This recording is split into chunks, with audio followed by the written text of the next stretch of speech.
All right, we're rolling. We're rolling. We're recording. We are recording. All right, everyone. Welcome to Opinion Havers, a movie podcast for Kevin Spacey before he was a terrible person. He was a terrible person at the time. Just no one knew it. No one knew Just it. so you know. Is that how that works? Yeah, pretty No, sure. wait, hold on. Are you a bad person after the bad stuff you did comes to light? Or are you... How does that work?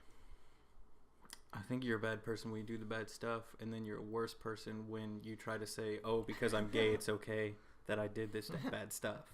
But hey, say what you will about Kevin Spacey. He's a pretty good actor. Maybe that's why he got away for so many years. Maybe. I would say, yeah, there's lots of terrible people that are very good actors.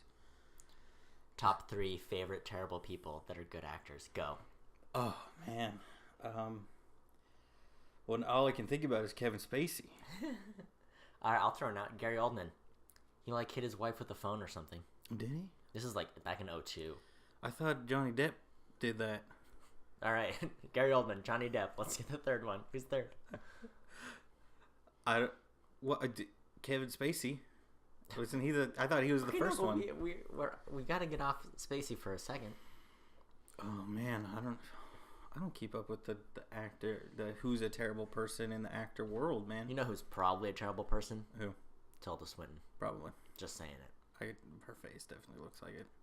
Because equal opportunity blame thrower, Mm-hmm. You got to get a lady in there. Yeah. We are feminists. We got to make sure they're represented. You're welcome, ladies. You're welcome. Okay. Why are we talking about Kevin Spacey? What did we watch today? We watched Moon, which if you Google will bring you up pictures of the moon. So you want to look up Moon movie. Pro tip for you there. We didn't just watch pictures of the moon for an hour and a half. No, we watched a movie called Moon. We watched a movie called Moon, starring Sam Rockwell as Sam Bell. Yeah, that kind of threw me. I remember 40 minutes into the movie, I was like, "What's the protagonist's name again?"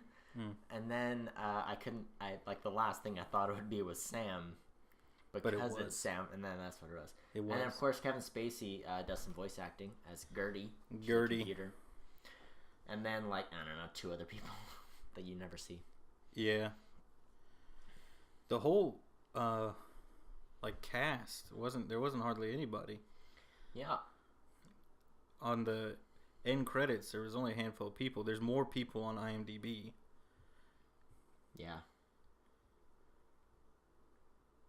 It was 10 people on IMDb. Okay, I just pulled up the IMDb thing. Mm-hmm. Do you see the person second from the bottom? Yeah. Robin Chalk. Well, Sam hold Bell. on. Oh. What does that mean? I'll tell you what it means. Well, do you want to know now or do you want to know later? No, I want to know your impressions on the movie before we get to that little teaser. That's what I was going to say. I didn't want to... We're not doing nothing. We're just getting We're into not doing nothing. Okay, you're asking me what my first impressions of the movie were? Yeah. I enjoyed it. I thought it was pretty cool. It definitely had an indie feel to it. Mm-hmm. I liked seeing the effects. I loved the big wide moon shots with the rover going through. I thought that was pretty cool. I enjoyed Sam Rockwell's performance. I thought it was a really interesting story. Let's follow this soul dude out on a base on the moon. We didn't do a synopsis of the plot. No. But oh, it's my turn for the synopsis, isn't it? Sure. No, it's mine. I thought you. Okay. Wait. I thought you did. You did A Quiet Place. Oh, you're right. See, I was thinking Isle of Dogs, but I did Quiet Place. We've moved on past from Isle of Dogs. Okay. Anyway, I liked it. Do you want to tell us what it's about now? I will tell you what it's about. All right. So it's about an astronaut named Sam Bell, and so he has a 3-year contract to work on the moon for an energy company that is harvesting helium-3 from the moon, from the dark side of the moon. Yes, and the Pink Floyd side of the moon. Yes, if you will. He harvests it and sends it back to Earth, solving the energy crisis. Everyone's happy. He doesn't have any communication with Earth because the satellite is down. So he can only talk to his robot sidekick. Hilarity ensues. Hilarity ensues. Yes. It's a comedy. It is. First and foremost. Okay, so there's our little synopsis. What did you know that I liked it? I would recommend checking it out. I also like that it wasn't super long. It's like an hour and a half. Yeah. So, I mean, considering that it's like a slower sci-fi movie, it's still, fairly accessible. What did you think of it? I liked it a lot. I think the visuals of it reminded me a lot of 2001. Yeah. And I really like that look. So I liked it. I thought the smaller cast, like just Sam Rockwell and Kevin Spacey through the robot interacting for the first bit, was pretty cool. I thought they got some interesting scenes together, and it was kind of cool. And how it was just, he was on the moon, but it was just, it was a job. It's just a day job. Yeah. Which I just liked the whole look of it. I liked the story premise. I really like the premise too, and like you said, he was on the moon, but for a job. So yeah. I thought it was kind of cool how they're like, oh, how do we get this guy on the moon? Oh, we're solving the energy crisis through like Elon, like an Elon Musk-esque kind of company where it's like, oh, here's this crazy venture out in space, and we solve this big problem. Yeah, that's kind of what I thought of. But yeah, I thought that was a good premise. Yeah, I don't think I thought it was weird how the dude at the beginning that was describing the energy crisis, like the opening scene where he was just like going the opening over scene's like a commercial for company. Lunar, I think is the name of the company. It's like Lunar Industries or. I thought it was weird because it sounded like they were harvesting I have no idea. I couldn't quite tell. I was like, are they harvesting like meteorites that are shot from the moon? Because that's not how meteorites work. Right. But then once they showed him going to the harvesters, I was like, okay, I understand what's going on. But I was very confused by that opening. Mm-hmm. I may not have just been paying attention. See, that didn't. Honest. I was like, got it. Yeah. It also was if that was a real commercial for that company, that's a terrible commercial. Why? What was bad about it? It looked like a corporate PowerPoint presentation, but then at the end they're like, and it's a commercial for the company. And I'm like, oh, that's a bad commercial. Mm-hmm. Yeah. It's not great. But I did like the movie. I'd recommend giving it a watch. It's definitely worth, an hour and a half of your time. Yeah, all things considered. Okay. Can we hop on the segue to Spoiler Town USA? The segue to Spoiler Town USA. The segue? Yeah. So it's just you alone. Well, you can't put two people on a Segway. Yeah, but you can hop on my back. I get Paul Blart Mall Cop. I believe they put two on a Segway. That was one of the stronger scenes I think from that movie. Yep. They were both on the Segway. I remember every single scene from that movie, and that was one of the scenes. Can confirm. I remember seeing this is like 2010. I remember seeing it, and I was like, I kind of actually enjoyed that movie. So I brought some friends to it as like a rerun theater, like a dollar theater. Mm-hmm. And sometimes when you watch something with someone else, you realize it wasn't as good as you thought it was. You become super self-conscious about it, and I was like, I don't think this movie is that good. Fortunately, it was only $1, so I didn't feel too bad at making people go to it. It's like showing your friend a funny YouTube video, and you just stare at them like, it's going to get funny any second now. And then you're like, sorry, you just have to get past the first 3 minutes. And you're like, oh, no. And they're like, the bead of sweat just starts rolling down your face. And you start to panic internally. Like, no. Yeah. I swear it's funny. I do the same thing with music all the time. Where, I'm just listening to my music, and then as soon as someone else is in the car, I'm like, oh, I listen to weird music. I'm so sorry. Okay. So we're on the segue to Spoiler Town USA. We're on the segue to Spoiler Town. Is there a paved path? Are we going through the desert? I don't understand how you would get to Spoiler Town USA from a Segway. There's a Segway path. There is? Mm-hmm. Is it just for Segways? Just for Segways. There's a path for all the different modes of transportation, which one day I will run out of, but I think I can keep it up for a while. For a little bit? Yeah. I was wondering, remember when the Segway was the future? Yeah. Remember that 18 months of... where everybody wanted one? Everyone's like, oh my goodness, you can be on a Segway. And then my favorite part... You could still be on a Segway. When the 3-wheel Segway came out, and I was like, wait a second. It's way less future. Because the thing about the 2-wheel Segway is you lean forward and back, and people had to have their balance. You're like, he's like a wizard. He's some sort of futuristic wizard. He's taller than me because he's on the Segway. He can go as fast as I walk because he's on the Segway. But then something about putting that third wheel on, I'm like, you're no longer impressive. You're not balancing that thing. But have you seen the ones that just has the little no bar that goes in between your legs, and there is no bar to hold. There's no handlebars. Oh, You just gotta lean. that's the so it's like a big hoverboard. It's like a very big, incredibly expensive hoverboard. Yeah, and that so goes before even the hoverboard came out. And remember the hoverboard was there for like 2 months. Yeah, Then and it like every YouTuber bought one. lit something on fire, and then people were like, "Yeah, maybe not." Yeah, you still buy them at Best Buy. But I feel like- Swagatron is the company that makes them. No, it isn't. It is. Oh. I thought those were funny because everyone right away was like, "Nah, we're not gonna allow these anywhere." I almost bought one so many times to give to one of my friends because I knew that he was the only one that wouldn't want one. Are you telling me you have other friends other than me? Yes, unfortunately. Traitor. They all live in different places though, so you're the only one I have that I can watch movies with. Cody, the only friend that counts. We never introduced ourselves. I'm Cody. I'm Tyler. He's Tyler. Now, several minutes into the podcast, you know who we are. Who we are. Thank you for joining us at Opinion Havers. And if you've stayed on this long, good on you. congratulations. Yeah, good on you. Thank you. We've made $1 million just from you listening this long. $1 Super million. rich. What am I going to buy with it? A Swagatron hoverboard. Hoverboards. We're sponsored by hoverboards. Yep. Okay, I want to get into some spoilers. Oh, are we actually getting... Because we've been talking about the segue, going over it like salesmen. But are we actually getting on it now? Yeah, we're getting on. All right, I'm just going to get Let me get on up in here. because All right, hop on my back. Hop on here my we go. back.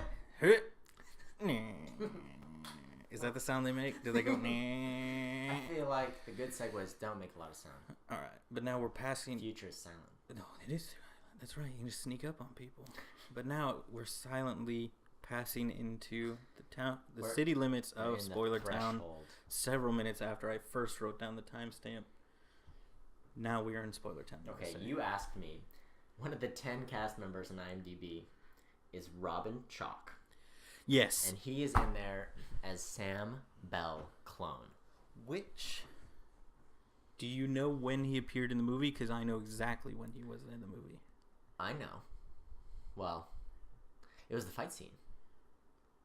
I think he was the stunt double for Sam Rockwell. Because, A, you could tell in a few of the... Obviously, they had to have someone else in the shots. But you could tell that his hair was different in a lot of the shots in the fight scene between the two Sam Bells. Do you know where it was very apparent to me? Where? Not in the fight scene.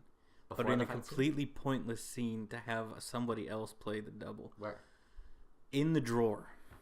That was definitely not I disagree. Sam Rockwell. I disagree. 1000% was that not. That was not totally him. Sam Rockwell. That's definitely not him. Why would they have a stunt double? That's what no I was need thinking. for it. That's what I thought. And I'm like, why is that not him? That was It doesn't Sam look Rockwell. anything like him. That was totally him. He had a very pretty angular face. Sam Rockwell's an ugly son. Yeah, but he had flattering lighting. And you had, for comparison, the other all beat up Sam Bell, who was like all pale and bloody.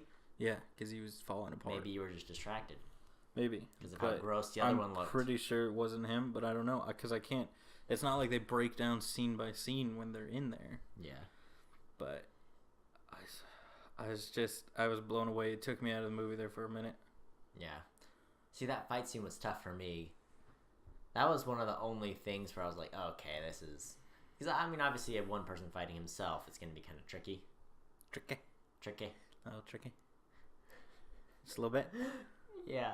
And so that was one part that kind of got me. Now, as far as the way that storyline went, I really liked the storyline. I thought it was cool how they... I mean, they had a few shots leading up to the big reveal that they're clones of Sam Bell. I was just thinking, we haven't actually addressed the fact that he has a clone. We haven't just said that. We kind of talked about how he fights himself and he finds himself in the drawer. Sam Bell's on the moon.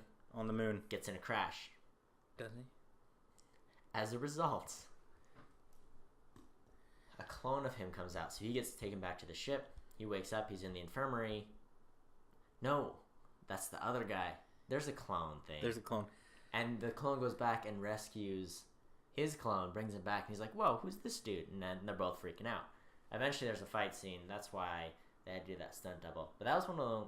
I don't know. What I was saying is, I really like the story. I thought it was well done because there were a few shots leading up to it where, he's watching a video and there's like a clip and you see there's an edit made to the video. And he's like, oh, what was that? Why was there an edit? And then there are one or two spots where, like, he sees someone. Yeah. You're like, oh, who is that person? And so I thought, oh, he's just going crazy. And so then when he sees himself in the ship, I'm like, okay, he's just hallucinating and being a nut job because he's been there for so long. Mm-hmm. But then it comes out later, it's like, oh no, like this is his clone, and they start to figure that out, which I thought that was really well done, and it was a cool twist because what I had heard about the movie, what I just assumed was, oh no, he goes crazy, he starts talking to himself. Yeah, that's even the synopsis on Netflix seems to sound like that. Yeah, it kind of hinted at that. So I really liked the direction they took with the story. It wasn't what I was expecting. It was interesting. I liked that. Yeah. I do. Well, yeah, I like how they prefaced the reveal of the clone with him legitimately going a little crazy and seeing people. Mm-hmm. And then it was like, oh, is it real? And then it's like, oh, wait, yeah, no, it is definitely a clone of himself. But not a clone of himself because they were both clones. They ended up both being clones. Yeah. Now, can I tell you something? I had my paper to write notes. Didn't write a single note. I was going to say, I saw that paper and I was like, oh, he's going to be more prepared than me. Nope. Didn't write a single one down. But what I wanted to write down, as soon as he crashed and that it showed the dude waking up, the other clone, but you didn't know it was a clone at the time. Yeah. I wanted to write down on my note and show it to you, he's a clone. And I thought, no, because if he is a clone, that's going to ruin the movie for Cody. Oh, yeah. So I wanted to say, okay, he's a clone. And then I thought to myself, I thought in my little brain, my little Tyler brain, in real life, clones deteriorate after time. So this dude, this first clone is going to start to die, which he did start to die. See, I didn't know that about clones. Yeah, they do not hold up too well. Now you know. Why is that? You know, I'm not sure. Put on your lab coat. I want you to tell me. I'm not sure if the people who make clones even know, because I would think if they would know, then they would know how to fix it and they wouldn't deteriorate. But that's a whole thing of, like, they can make a clone, like they cloned that goat. I don't know if you remember this. I've heard tell.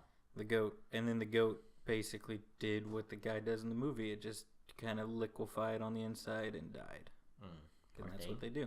Yeah, it was sad. It was sad. But it was cool that they cloned a goat. It was said that the sheep or goat, some sort of four-legged farm animal. In some languages, the word for goat and sheep are the same. All right. Do you want to tell me that in Russian? Why Russian? You said in some languages. I'm giving you a language. I'm not saying all language. I'm not. I think it's Arabic. It's Arabic or it's Aramaic racist. Or it's Aramaic. It's a language. I know. I was saying. Look her up. I'm sure lots of people would definitely be able to call in and tell us. If you are listening to this English podcast and you speak Aramaic or Arabic or any language where goat and sheep is the same word, call us up. I'd especially be interested if you speak Aramaic, because, that'd be kind of cool. Kind of like if you spoke Latin. Oh, yeah. One of those old-timey dead languages. No one really speaks Aramaic anymore. Well, lots of people speak Arabic, though. Lots of people. I would say at least 30, 40 people in the world today speak Arabic. Yeah. I would think so. So, maybe. Clones don't hold up well. Oh, yeah, that's what we're talking about, clones. Took me a second to remember. Okay, so I really like this story. For me, that was, I think, my favorite part. I mean, I really like the direction they took with the story, but I think my favorite part was just seeing the sets that they built and some of the effects they did.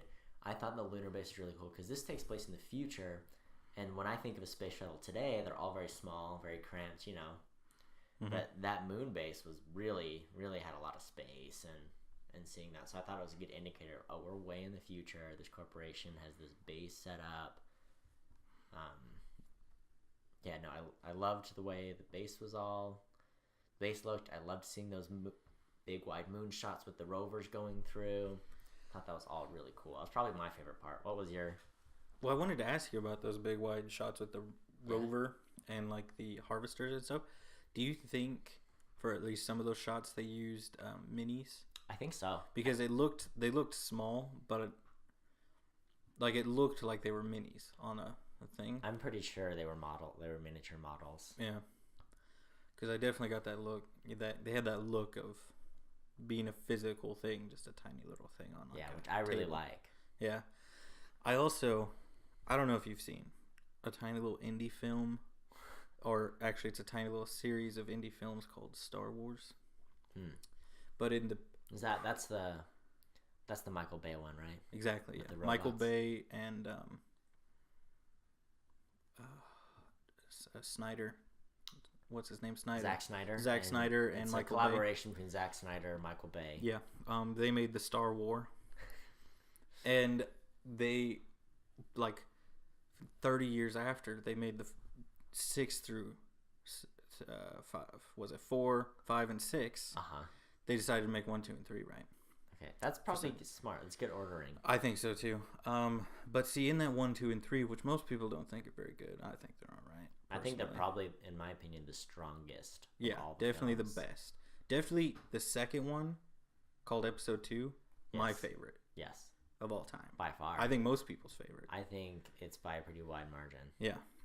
But I believe it's in the 3rd episode of this tiny little indie film series. They have these giant rovers. And my point to this whole thing is his rover looked a lot like those rovers. And I thought that was cool. Yeah. That was the whole point of that. That was it. That was a long...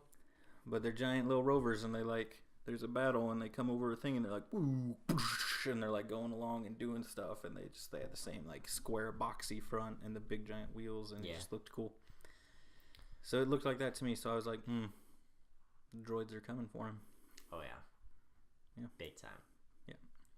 I mean, as far as that goes, some of the CG was a little distracting. You could tell all the rocks, moon rocks, and everything coming out of the harvester, and the dirt. Mm-hmm. And that was part of it being sort of a low budget indie movie. But I like the miniature part of it. And it didn't take me out of the movie too much, really. Yeah, I did want to ask you. There were some effects that worked. What do you think the budget of this movie was? $7 million or $7? I know so little about film budgeting. You have a film podcast. I don't know what do people give people for movies? Here, I will look up a popular film. Give me a popular film. Okay, well, it can't be something too huge. But it's got to be something with a little... Why don't I look up Thoroughbreds that we watched a while ago? That was a confirmed indie movie. But that's what I'm saying, confirmed indie movie. Indie budgets, I don't know. I'm just going to throw out the figure $12 million. $12 million? Is that big? Is that small? I don't know. You're asking the wrong guy. Also, I also have a movie podcast. Don't know. What's your movie podcast called? I don't want to associate my movie podcast with this train wreck. Oh. Okay, so it doesn't say the budget for Thoroughbreds. That's awesome. Oh, that's when you know it's an indie movie. This is riveting content right now. Just looking up things. Film budget. Okay. Nope. That's just the box office. Film budget. Nope. I thought I had it. So what? What's your guess on Moon? I mean, I already looked it up. I know what the budget is. Oh, okay. I just looked it up too. So I put out my guess of $12 million. And? That was not correct. What's the right number? $5 million. Estimated $5 million. Wow. What was the box? And so what? Did you look and see what the box office was? No, what was it? $5 million. Oh, look at that. Breaking even. Yeah. But they got that sweet, probably what, $300,000 from selling it to Netflix? Yeah. For comparison, another indie movie called Warcraft, which I don't know why I looked it up. I thought it would be funny to go with this movie over all the other movies. Have you seen Warcraft? No, it's the one from Blizzard, right? Yes. With your hate for CG, we are definitely going to have to watch this. Oh my gosh. They made their own studio, right? To make this movie? I believe so. That's what I'd heard. I believe so, yes. The budget for the movie Warcraft was $160 million. Get out of town. And what was their box office? $47 million. Hold on. Let's do the math on that real quick. How much are they in the hole? 60? They're 70? approximately one StarCraft movie in the whole, which will never be made now. No. How much debt are you in from college? About half a StarCraft movie. Yeah. Unfortunately, the StarCraft movie will probably not be made because of the Warcraft movie. Why did they start with Warcraft? Everyone wanted the World StarCraft movie. Let's take a moment. You ever play World of Warcraft? Did you ever play Warcraft? I have not played Warcraft. I have not played StarCraft. I have not played World of Warcraft. I have played Diablo. Similar. Very similar. Great. There you go. Do you love Diablo? Is it your favorite game of all time? No. Okay, well. Fine then. Well, I mean, that is the benefit of indie movies when you got a budget that small. $160 million? No. $5 million. Oh, okay. We're back to my indie Moon. movies. I thought we were gonna change the podcast to about Warcraft. That's what I was looking forward to, but I guess we're not doing that now. I mean, if your indie movie happens to blow up, your profit margins are amazing. Whereas with a movie like Warcraft, yeah, you really have to make sure you do well in the box office. Otherwise. When you make a quarter of the movie's budget in the box office, they'll make all that up with VHS sales, though. I'm sure. I mean, I bought Warcraft. If I'm being completely honest, it is a movie I own. Don't know why you wouldn't be honest with me. And I just want the people to know what they're getting into with me versus you. You own The Shining. I've never seen it, but I do own Warcraft. Boom. There you go. Now you know the difference between the two of us. Okay. So what? What was your favorite part? My favorite part of Moon? My favorite part... Are you looking for just a piece of the movie or a scene? What are you fishing for here? If there's a part of it, if there's a certain aspect of the film, if there was a scene. I mean, I would say my favorite part was probably the set. Yeah, that was cool. The station. The sets were cool. It was only a couple of rooms, but I liked it. You know, they got a lot of use out of it. Oh, yeah. And it looked really nice. They went with the real simple, minimalistic, back to, 2001, A Space Odyssey. Not the year, the movie 2001, A Space Odyssey. Back in 2001, we were building moon bases. Yeah, look at where they thought we would be in 2001. Can we take a second about that? That's my favorite thing is when you look at old sci-fi. I watched, over the New Year, I watched Akira, which is a Japanese anime from the 80s, but it takes place in the year 2017 or 2018. So I was like, oh, that's right now. And so it's cool to be like, oh, that's what they thought we'd be doing these days. Yeah, they thought we'd be doing all kinds of cool stuff. Also haven't seen that anime. Akira. It's pretty cool. Yeah, I've heard it's pretty cool, but I know it's supposed to be like super advanced, like sci-fi and all that, and not at all what the world is like right now. Not even close. Nope. I mean, we don't have portable laser cannons you can hold on your shoulder. No, that was. But we're close. Elon Musk, looking to you. He made a flamethrower. Yeah, I don't. Flames. How long have flames been around? How long have flamethrowers been around? It's been enough time. I want lasers. I mean, they have them. They're just not cool. That's what I'm saying. Have you ever seen the truck? Another tangent here. Have you ever seen the truck that the military has to shoot down missiles? It's pretty freaking cool. It's like a Star Wars laser project truck. Well, it's way newer than the Star Wars program, but yeah. But it's a truck. It is. It's a giant thing on the back of a truck, and they also have one mounted on the front of a plane, so it can chase. On the front of a plane, yeah. So the plane can fly around shooting down missiles out of the sky. Yes, it can also shoot down other planes. It's like real life asteroids. Yes. Can you imagine? Except it has to shoot it for a bit of time. It's not instant. Oh. And it also makes it explode in the air. So that's cool. That's how it does it. But it is really cool.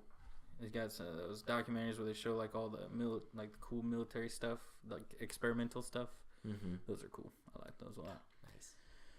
Did see any of that stuff in Moon though. Did not see lasers. I was disappointed. One laser. Maybe there was biggest disappointment. A giant combine harvester called the Harvester. Yeah. Which I thought was pretty cool. I thought it was interesting. This is the first movie we've watched not in the theater. We watched this in your home with your my house 7.1 surround sound. Would you like to give out the address of your home real quick? Yes, I would. If I knew your address off the top of my head, I would just get that, but I can't remember.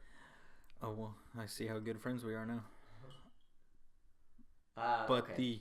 the sound of the Harvester I thought was real cool. Like it had a very deep grinding sound every time he was like approaching it. Yeah. I thought that was awesome. Yeah. I liked that.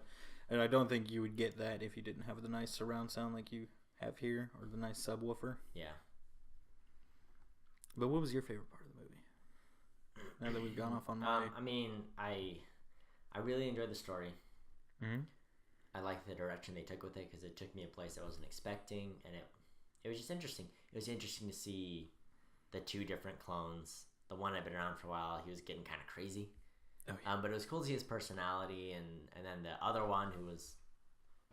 Sorry, go ahead. Keep going. And then the other one who was kind of a hothead at the beginning, and then he sort of like changed, and so, it's almost like you got this character growth out of different versions of the same character. Just kind of cool. But also, I mean, I loved seeing how they did some of the effects, and some of the shots they did, with the exception of the fight scene, which was, I mean, that's really tough to do, but so many of the shots were two of the Sam Rockwells, or the Sam Bells clones are existing in the same space. It was cool to, because I don't even know how you do that. I know how to do it if they're not crossing over planes in an editing software, but I don't know how to put one Sam Bell in front of the other. And so it was cool to see him do it, because in the beginning they never really crossed over, and then as it went on, you saw them just mingling and going through the shots together, which I thought was really cool. I love movies I love seeing those camera tricks or editing tricks where it's not done with CG. It's not like, well, obviously they just computer built that. It's like, okay, how did they do that? That's cool to think about. And I think that's one of the movie definitely paid homage to 2001 Space Odyssey, which I haven't seen the whole thing, but I've seen bits and pieces, and there are a lot of parts of that movie where you're just like, whoa, okay, how did they do that shot? How did they pull it off? Like, how did they set all this up? So yeah, like you're saying, a lot of stuff is the same. The thing that got me was when Gertie kind of turns to him and says, "I can't do that, Sam." Yeah, and he's asking to let him out, and I was just like, Gertie's gonna go crazy. I thought that was gonna be the story. Yeah, because I was like, oh, obviously the computer's gonna go nuts, but then that wasn't what happened. Yeah, Gertie was awesome. I liked him. I liked the robot as a character. Yeah, and turns out Kevin Spacey's better as a robot. Well, even in the beginning, they hinted that earlier, where he's putting away like a canister. This is in like the first or second scene, and Gertie goes, "I can do that, Sam." He's like, "Oh, I can do that for you." So I was like, "Oh, okay." They're obviously, and it's like Gertie 3000L or whatever. It's like, okay, obviously it's a play on Hal from 2001, but they took it in a totally different direction.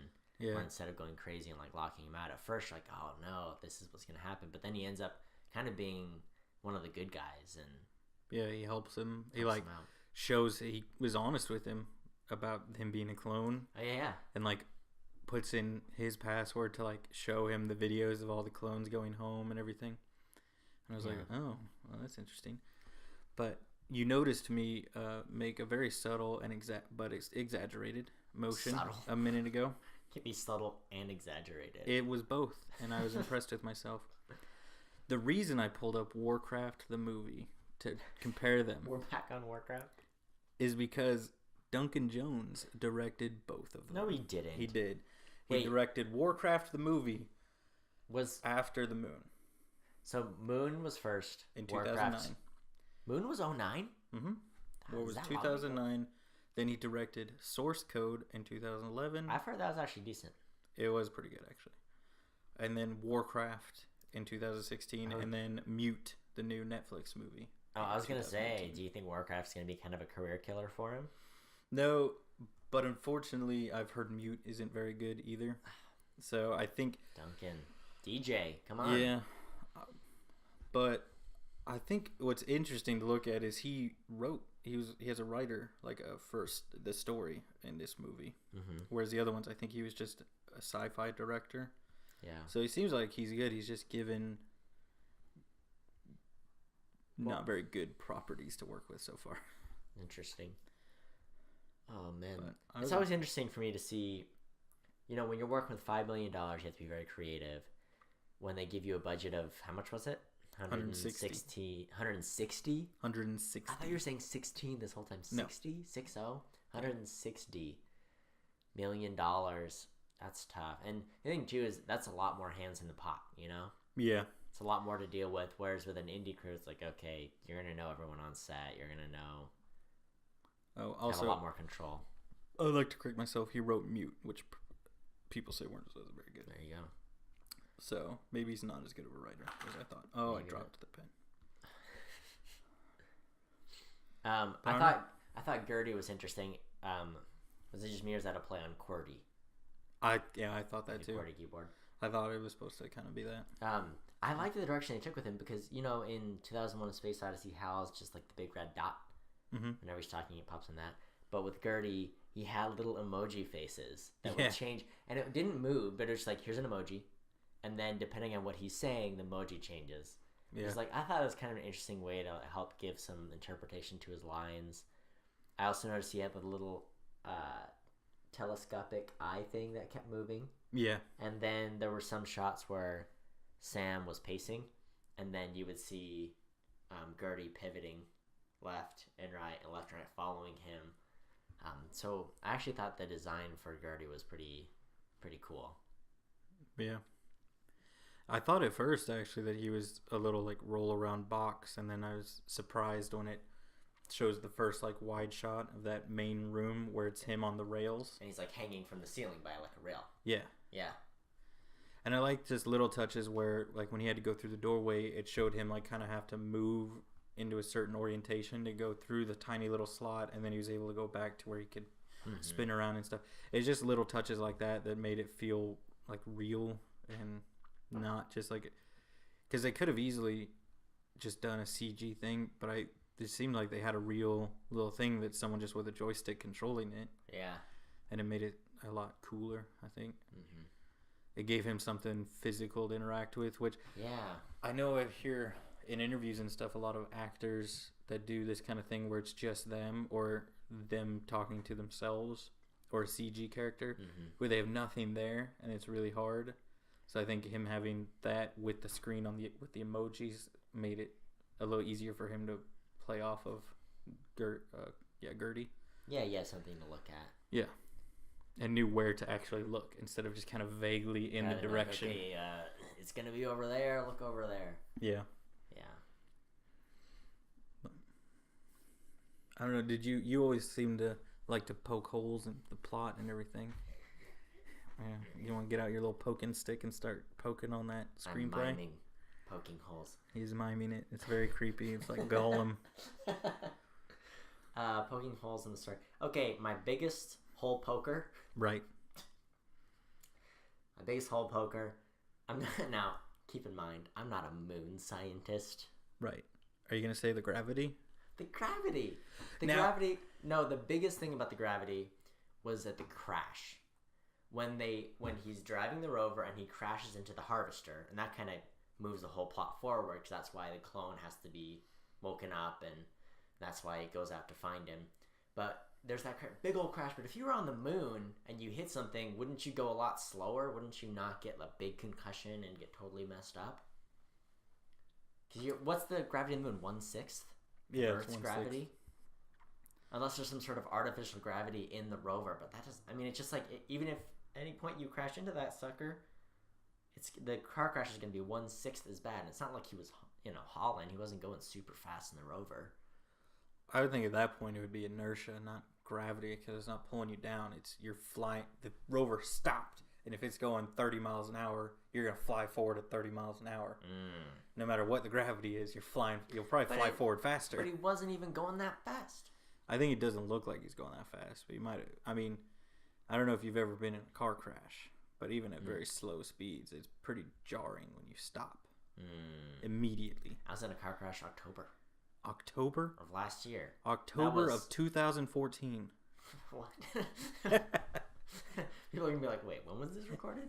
October of last year? That's what, 6 months ago?" It was bad. I didn't like it. Yeah, I didn't like it at all. And how fast were you going? I'm not sure because I was braking pretty hard. Yeah, so you're probably going 30. like at least 30. And did you come to a dead 30 stop? to 40. Oh yeah. Yeah. Stopped hard. And you were wearing a seatbelt in a very confined space. I was wearing a seatbelt. But you know what's funny? I walked away from that fine. I didn't have whiplash or anything. Because you were wearing your seatbelt. Sam Rockwell, put your seatbelt on when you're driving your moon cart. Well, they're not worried about it because it's only 1/6 gravity. But you're... The confusion on your face. He just brought it back. Great. Thank you for bringing that back full circle. No, it doesn't. I'm no more intelligent now than I was 2 minutes ago when we started. No, I think he would have gotten hurt, but it probably would have worked much differently. If anyone listening has been to the moon, yeah, I need you to tweet us at Opinion Havers. Tell me what would happen if you crashed a rover. Buzz Aldrin, I know you love our podcast. If you could tweet at us, and also if you could send me a signed picture because you're a pretty cool dude. Oh yeah. One of my favorite scenes of 30 Rock is when she meets Buzz Aldrin and they both yell at the moon together. Yeah, he's kind of a crazy person, but I like that about him. Yeah. I mean, if you've been to the moon, you can be... Yeah. Yeah. I feel like if anything, isn't there something, once again, not a moon scientist? Isn't there such a thing as... Moon madness? I was going to say space madness, but it's all the same, right? No, I mean, maybe, but don't I you don't think crazy you go once you go to the moon? Isn't that the deal? I mean, there's only, 13 or 14 people to test it on? I don't know if that's a big enough sample size. I think most of them were pretty sane. I think he's just kind of old. Oh, yeah. But he's still a very cool guy, and I would love to meet him. But the fact that they just kind of threw the gravity, except for like one scene towards the very end where it shows him walking and he does the moon hopping, which I thought was very inconsistent with the fact. Yeah.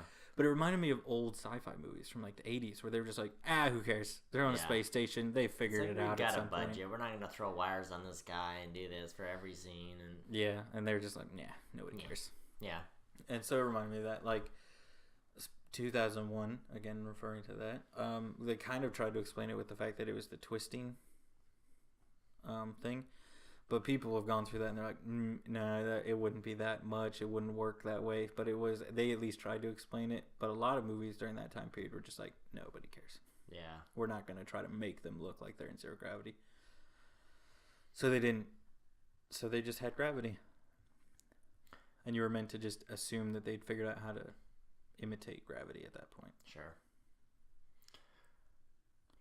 But I did notice that too, if that makes you feel better. Yeah. Yeah, just the whole That inconsistency. was my biggest hole poke. I mean, all in all, I think the rest of it was pretty consistent. It was so simple, it's hard to find flaws because they kept it real simple and real tight. Real tight, just they took the whole story and they were just like they just crumpled it down. Yeah. No, I agree. Were there any holes you want to poke? Oh, I never poke holes. I just enjoy the movie. A couple other things I liked. So in some of the first scenes where the clones are interacting with each other, there's the part where he's like, the Sam Bell 1 makes models, and he's been working on his model thing for a long time. So he's holding his X-Acto knife, and they kind of have a little altercation. He's like, "Hey, put away the knife. Like, put the knife down." And then later on in the movie, Sam Bell 2 has decided to start working on the model, and Sam Bell 1 is like, "Let me show you how to hold that," and Yeah. And it's like, oh, okay, there's that moment of them coming together. And there's another one where like Sam Bell 1, again in that first couple scenes of them interaction, is like high five. There's no high five. No. But then later at the end is like and they give each other a high five, which is like, okay, they had those. I thought that was pretty good writing, where it's just like a simple way to show like, no, they've come together. They're working together now, as opposed to each of them thinking they're the original and the other one's like some weird clone of them. Yeah. Of course, I think Sam Bell 2, right off the bat, is like, oh, I'm a clone. He kind of knows what's going on. Yeah, like he accepts like, this guy's been here for 3 years. I've been here a week. If anybody's the clone, it's going to be me. But he's probably also a clone. Yeah, and that makes sense because they have those memory implants. For 3 years, Sam Bell 1 has been watching the videos of his wife at home. Mm-hmm. All those recordings that they kept, and so he's very convinced of that reality. Yeah, whereas the new guy's just like, nope, something's wrong here, and he's trying to figure it out, and it takes him probably half the movie to get Sam Bell 1 to kind of work with him. Yeah. Instead of trying to be against him. Okay. Not really even against him, just kind of get him to accept that they are both clones and they need to figure out what's going on. Yeah. Mm-hmm.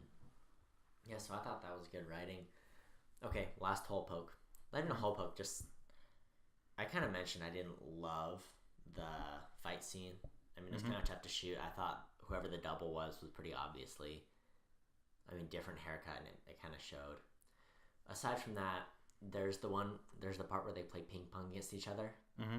The physics of that were just off. That ball went flying really fast. It didn't follow the rhythm of. It didn't seem to me consistent.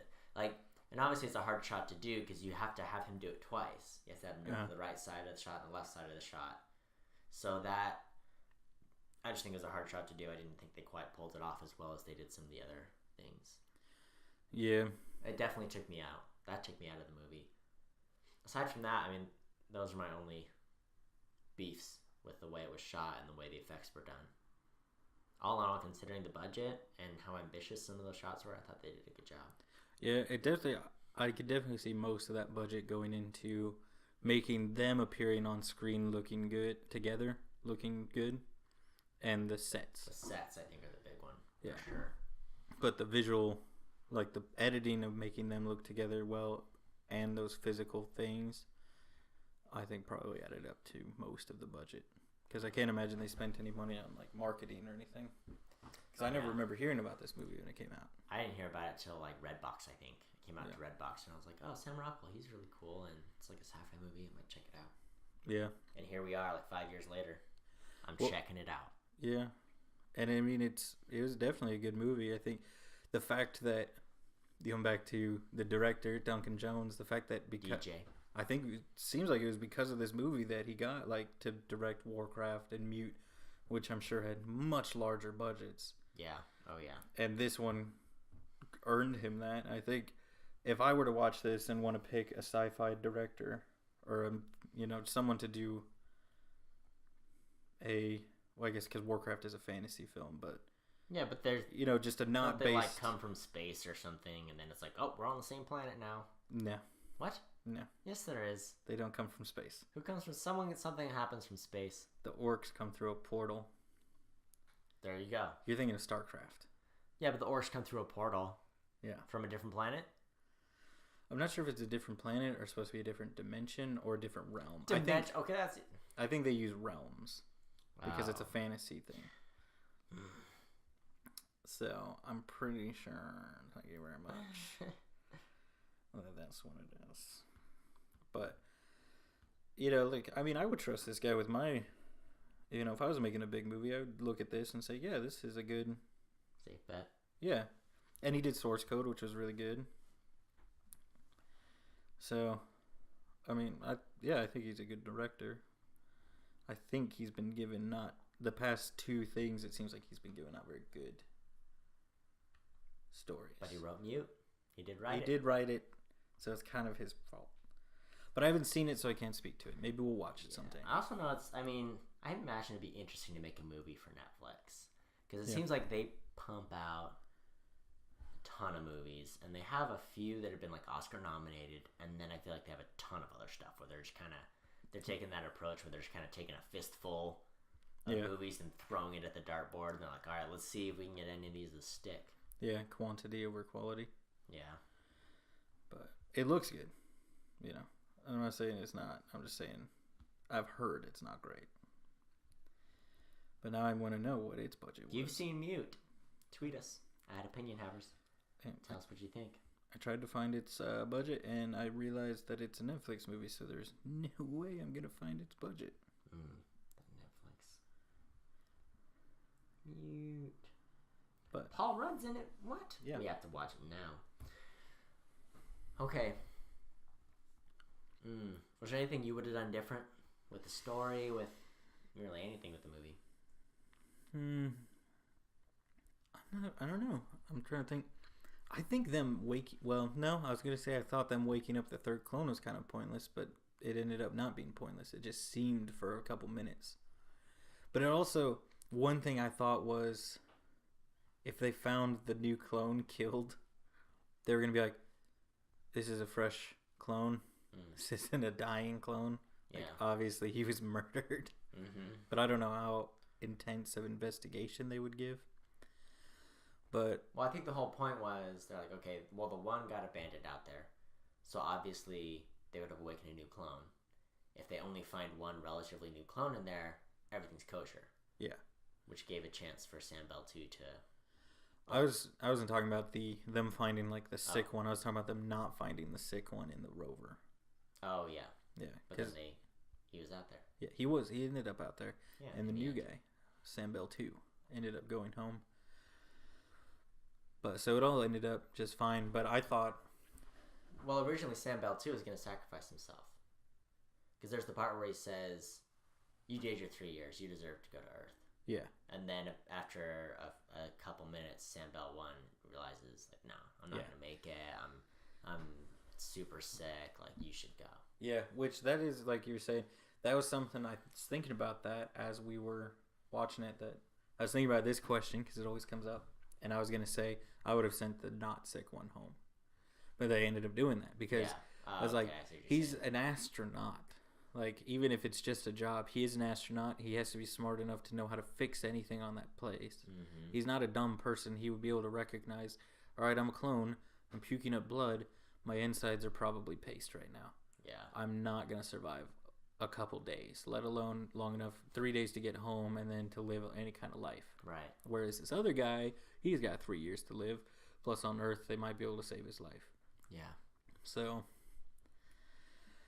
but he did kind of realize that towards the end. He accepted that he wasn't going to make it home, which I was like, okay, that's good. Yeah. I liked that. I appreciated that touch. Ask me. Ask you? What would you have done differently? Yes, ask me. Okay, what would you have done differently? Yes. But wait, before you answer, can I ask you one question? What? What would you have done differently, Cody? Okay, I don't know if I love... Maybe it's because I'm an economist and I'm sort of like the Chicago school economist where it's like, I think the free market's pretty cool. But I think it's interesting in movies are like, yeah, corporations. You know, they're like, this thing is bad because corporations. But my problem with the ending, so the beginning is the commercial where it's like, Lunar Industries, look at us, solving the world's problems. And then at the end, it's like, look at what this corporation did. They put poor Sam Bell clones through all this grief. All for the sake of saving the entire world. The issue of power. Mm-hmm. But anyway, the end of the movie, Sam Bell 2 is launched out to space, right? So he's on his way to Earth. And then as he's entering the orbit, they play some radio clips. Mm-hmm. Or news clips where it's like, oh, we realize what lunar whatever's been doing. Some people are like, oh, this guy's crazy. Like, who is he? He might be an imposter. And then this and that and that. So it's like, oh, okay, you caught 30 seconds of the fallout of them realizing that maybe there's another Sam Bell. Maybe something fishy's going on with the corporation. Mm-hmm. For me, it doesn't seem like that's where the focus of the movie. The whole movie wasn't focused on that. The whole movie was focused on Sam Bell 1, Sam Bell 2, these clones. Yeah. I rather would have had him like land on Earth and like get out of the pod and be like, oh, this is kind of cool. Or be overwhelmed or, you know, something about his character and his reaction to making it to Earth as opposed to, okay, now that we've had this whole personal story this whole time, let's zoom out and be like, oh, what's the global issue about? Because unless that was a theme through the whole movie, it was really just there in that commercial. And at some point, you're like, okay, corporations, yeah, I don't know if this is super nice of them. Only because you have empathy for the clones. No, this is super nice. But really, at the end, I was like, I cared more about Sam Bell 2 than I did about Lunar Enterprises being a butt about this whole thing. That's the one thing I would have changed. It was like, why don't we focus on Sam Bell 2 in the ending instead of... Yeah, see, I wouldn't have... It just seemed like out of place where I was like, okay, or we needed another act to explore that. See, I wouldn't have liked them doing the whole him stepping out of the pod and all that like that. I felt like that would have been a dumb ending. Okay, what if it wasn't him stepping out of the pod? What if it was the pod lands and it's just the door going opening? Cut to credits. Because he's going to land in a facility owned by the company that probably would have shot him the second he got out. But they didn't. They didn't. But I think if they had done it that way, they would have had to explain why. But by just saying, all right, he made it and it's fine. They were able to just be like, no, it's fine. For some reason, they didn't. But why did they have to? I just don't understand why they had to do like the. It just didn't make sense to me with the whole theme of the movie. Well, he references it a few times. Corporations. You know, he references like the one Sam Bell 1's like, oh well, you know, if we just contact him or something, we figure this out. And the Sam Bell 2's like, They don't care. We're clones. Yeah. They're gonna come. Like, if they come up and we're both here, they're going to kill us both. Yeah. Because they don't want someone knowing that they're a clone up here. The whole point is that you think you're a person here for a job for 3 years. At the end of 3 years, you step inside that weird cryogenic chamber, and then it flash kills you because you're dying anyway. Right. You know, he sees the clip of all the previous guys, and they're all falling apart at the end. And I think that's when he realizes that he's not making it. Yeah. And then they find that chamber with like dozens and dozens of clones. Yeah. But so I thought it was interesting because in the clips where they were talking about like, well, who, there would definitely be people, if that happened in real life, that would be like, well, who cares? They're clones. And it's solving the world's problems. And there'd people be like, but they're people. And there'd be other people that'd be like, but they're not. They're 3-year-olds that are made from random meat, and there'd be this whole thing. But I like they didn't go into that. I felt like that would have been cheap, and him like doing anything on Earth would have been like pointless, because it's not like he'd be overwhelmed. He thinks that he just came from Earth. Mm-hmm. Like, to him, he's been off Earth for a month. Like, it's not like he wouldn't know where everything was and what to do. And he wouldn't like be like, oh, what are you? Like, see a girl for the first time, like, what are you? What's this long hair? It's not like he'd be blown away. He thinks that he just came from Earth. Mm-hmm. So I didn't think that would be satisfying. I liked the way it ended, personally. What are your thoughts on that? If we're doing a cost-benefit analysis on the pain and torment of the clone versus solving the world's problem, where do you fall? I mean, I think it would have been just as easy to actually send someone else. Yeah. Yeah. Cloning is very expensive, and they would have to send, like, the whole thing. Someone could argue, well, they could save weight, and it's like, well, but you need to send enough matter up there to make the clone, or you have to send the clones. You're sending the same amount of weight up there. Yeah. So in my mind, it's like, you don't have to pay them, I guess. You don't have to pay them. Also, there's a knowledge transfer issue. Oh, yeah, and you don't have to train them. If they're able to absorb all his... If he has the knowledge to do everything already... That's true. There's that specialization, that knowledge transfer. Yeah, and I guess because I thought of that when we were watching the movie, and I thought, all right, well, let's just assume that this is at a time in the future where cloning is way cheaper than the cost of training someone. Yeah. And paying them a salary. Right. Here's a question. How much would you have to pay someone in today's dollars to go up and live on the moon by yourself for 3 years? I honestly don't know how much. I don't think, if you could guarantee like their safety and everything, there are definitely people that would do that for not very much money. What do you mean not very much money? They're astronauts. They have to be engineers. They have to be scientists. They have to know how everything works, and they have to be gone for 3 whole years. Yeah, but I'm saying, like, if you're that's a lot of money. An aerospace engineer and they say, all right, well, we'll pay you $100,000 to go do this for 3 years. For 3 years of work. Well, think about this. You're saying $100K for 3 years of work? What are That's you paying? less than I make. But what? Yeah, but what are you paying for? You know, how much gross every year do you make? Versus if you were up there, they're providing all your food, your bedding, your entertainment, everything. You don't have to pay for nothing. They're gonna pay you. So you're gonna come back with $200,000 a year. At least $200,000 a year. Minimum. Minimum. To live by yourself, hazardous job, all alone. You have to have a lot of skills and knowledge. And considering it's a one-man operation, how much money they're making, oh yeah. Yeah, I mean, I think it would be a drop in the bucket to how much they're making. But what I'm saying is, I think 3 years alone. The opportunity to do that, with a lot of only people. Kevin Spacey as company. How many people are qualified? If they had real people, that they were sending up there instead of clones, then they wouldn't jam the signal. So you could just talk to people on the phone. You bring your Xbox with you, and it would be fine. I'm just thinking, there's lots of people. There are people right now that are volunteering for a one-way trip to Mars, and a few of them, not most of them, but at least a few of them are actually qualified to do it. And they're like, you don't have to pay me, just send me to Mars. And they'd have people that Yeah, would... but, okay, if it's a one-way trip to Mars, what are they going to pay you?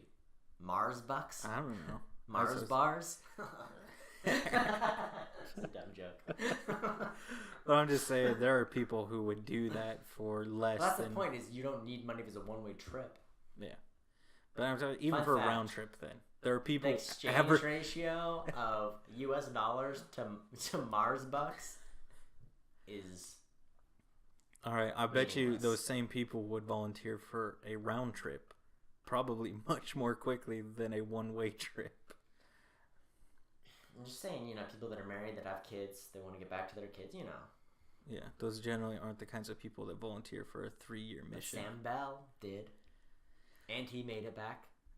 Yeah, but I'm just saying, I don't think that's a normal thing. I don't think most people that volunteer... Tweet at us how much they would have to pay you per year for a 3-year moon trip. At Opinion Hammers. Moon trip, where you don't really seem to have to do much other than go out, grab Sometimes some cylinders. there's a live one. You said that like 5 times. We got a live one out there. Yeah, that's what I'm talking about. Going out, grabbing a few cylinders, and coming back. Cylinders. Yeah. But Of helium if you 3. get in a car, if you crash your rover, it's going to be bad. Oh, yeah. Because inertia. Mm-hmm. That's the answer Tyler gave you. If he's wrong, tell us. Yeah. Sure. Yeah. Tell me. Tweet at Cody and tell Cody that I'm wrong. Tell him that inertia isn't a real thing. That it's fake news made up by the liberal media to make the frogs gay or something. That was Alex Jones say. Frogs. Oh yeah. That They got the chemicals in the water that are making the freaking frogs gay. Like as a character. Yeah. Okay. Alex Jones, if you want to come on the podcast, probably not going to let you on the podcast. I would let you on the podcast. I don't think... Okay, I have a question for you, Tyler. Yeah. What movie would Alex Jones review with us? There's a correct answer, by the way. Is there a correct answer? I believe so. What movie would Alex Jones review with us? Princess and the Frog. Because the frog. Because I was going to say God is Not Dead 4. Would he? Is he a Christian dude? I just think of like Fox News, and it's like we are the right-wing conservative Christian. I mean, everyone poops on Fox News, but I think Alex Jones is a whole nother level above Fox News. I don't know what network he's on. He's on his own network. His own like podcast thing. Well, Alex Jones, if you want to tell us the movie, then we'll decide. Yeah. If you can come on or not. Alex Jones, avid listener of the Opinion Havers podcast. Tweet that, or it would be like The Longest Ride, or some like Nicholas Sparks. Wild Hogs. You see him on Wild Hogs. The Tim Allen one. Yeah. Yeah. Oh, car alarm. Yep, there's a car alarm going off. I guess that's. Does that mean it's time for us to start wrapping up?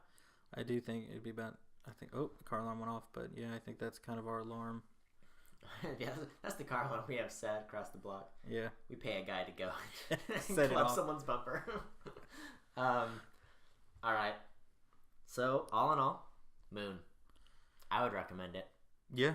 Definitely. I think it's a good movie to just sit back, relax. It's obviously thought-provoking. Interesting twists, compelling plot, some cool effects. It's a good watch. And an hour and a half long. Can't beat that. Definitely can't. It's on Netflix. Yeah, it is on Netflix right now. Which, if you're scrolling through Netflix trying to think of something to watch and you like sci-fi movies. If enough of us watch it, we can help them make a profit. They're so close. Look, they made like $7,000 in profit, I think. $7,000. Yeah, now Duncan Jones is driving a pre-owned Subaru. All thanks to the movie Moon. Well, I think he got paid quite a bit for the hit movie Warcraft. I don't know. Probably if you direct a movie that has such a big net loss, like what? I think that's when you hope that you asked for your payment up front instead of a percentage of the profit of the movie. Because then they're going to start sending you a bill. Monthly bill. Yeah. All right. Go check out Moon. Watch it on Netflix. And if you're watching this in the future, check it out somewhere else because it probably won't be on Netflix. If you're watching this in the future, check out our most popular podcast reviewing the Warcraft movie. Most watched one. Where can people find this? YouTube.com at youtube.com/a bunch of numbers and letters because we're not big enough yet. But you just search Opinion Havers and we'll be right there. Just boop, click that first one right there. Boop. And on podcasts.com. And fingers crossed, iTunes someday. Soon. And lastly, if you want to talk to us, tell us that you hate us, tell us that you love us, tweet @OpinionHavers. I will probably respond. You better respond. You looked me in the eyes and you said you wanted the Twitter. I would tweet it. I handle all the recording, all of the editing, all the uploading. All you have to do is handle the Twitter that nobody tweets at. All right, well, one day maybe the Twitter will be more work than that, and then I get to berate you on the end of the podcast. And then we'll hire an intern. We'll pay them nothing. And we'll make them do the Twitter. We'll give them some Mars bucks. Yeah. Pay you 12 Mars bars a year if you want to come intern for us. All right, well, thanks everyone for sticking it out, for listening. Tell your friends about us. Yeah, tell them all about it. Tell your mom about it. Tell your dad about it. No moms. No, what? I was going to say no stepdads. But... No, we already, there's no stepdads, obviously. Mom, you're right. We should be inclusive to moms. The moms are fine, especially the hot moms. Hot moms? Hot moms, tweet. Tyler is single. I am. Looking for a hot mom.